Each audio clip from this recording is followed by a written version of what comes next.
don't lament here. We're not here to lament. We are not creating content. We are here for enlightenment, education.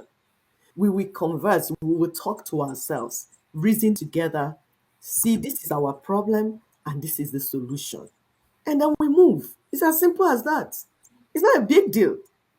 Don't allow anybody make you think that Nigeria problem is such a big deal or is a spiritual problem. Let's go and be praying and fasting. These are criminals, the church criminals, criminal bandits, religious bandits, pulpit bandits.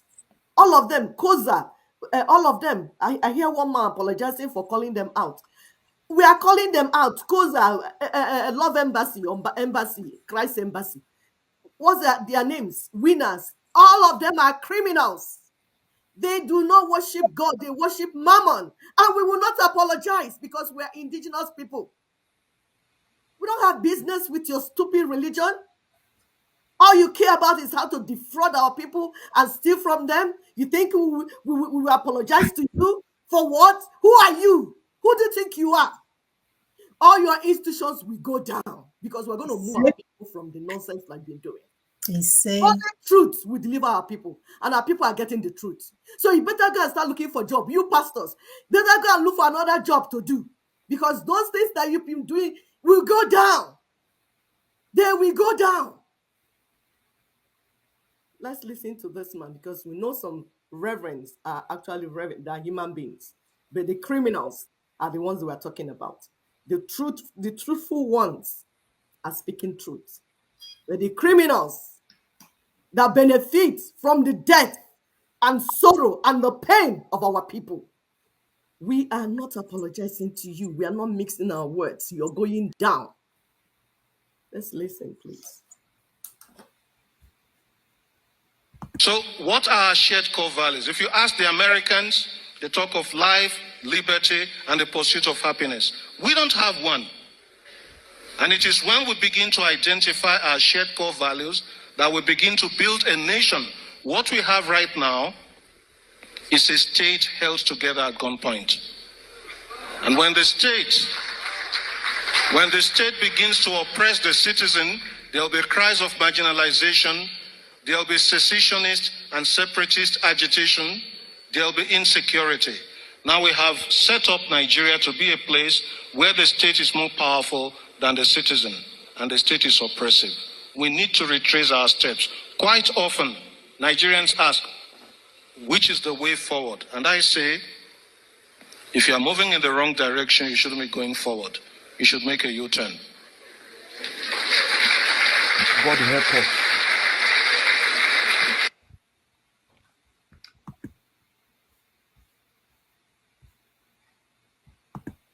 Remember, we read comments. There's an article written by a sister, Dafe Enuma. She's a legal practitioner and member of Nina's movement. And sister will pull up some of the clips. We don't read the entire thing, we just bring up the clips. He said, what we have in Nigeria is a state held at gunpoint by our father, Reverend Anthony Akinwole. That's the video we just watched. We have a state held at gunpoint. We do not have a nation. Let it sink. Why would we want to hold our people at gunpoint? If the colonialists came and did what they did at gunpoint, why do we want to continue with what they have done? How? Why? In her article she wrote, she said, to truly move forward, we must confront the fraudulent foundation of the nation, of the country, I would say. The imposed unitary constitution must be dismantled. That's what we're talking about. Deconstruct. That is uncouple. Transition must be initiated to reconstruct the union based on equity, justice, and mutual agreement among the constituent nations. Constituent nations, the ethnic nationalities, the one that Ebuba is calling tribe. They are not tribes, they are nations. They were before the colonizers came. They are the constituent members, not your 36 states, fractured and balkanized. They are distinct entity. And according to the 2007 Declaration on the Indigenous Peoples' Rights by United Nations, these distinct entities have the right to self-determination. This is a fact. She continued to say, this precisely, this is precisely what NINAS, the Nigerian Indigenous Nationalities Alliance for Self-Determination movement, proposes through its 5-point proposition. The job is already done. Everything is set, the template, everything is there. It just copy and paste. The work is done. It was a 25-year work. Found out everybody's grievance, put things together and say, okay, this is how it is, and put it on the table for us to embrace.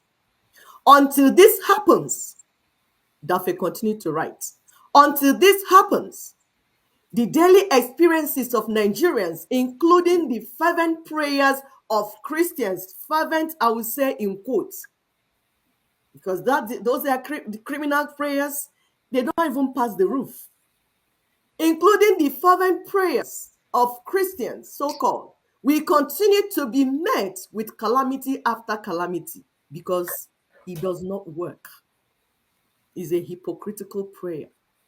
When you know what you're supposed to do, you're not doing it, and you're pretending to be praying. Like Good Luck said, that the most difficult person to wake up is the one that is pretending to be sleeping.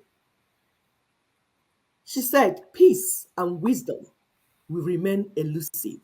That's if you continue to do what you're doing. You will never find peace. You will never find wisdom.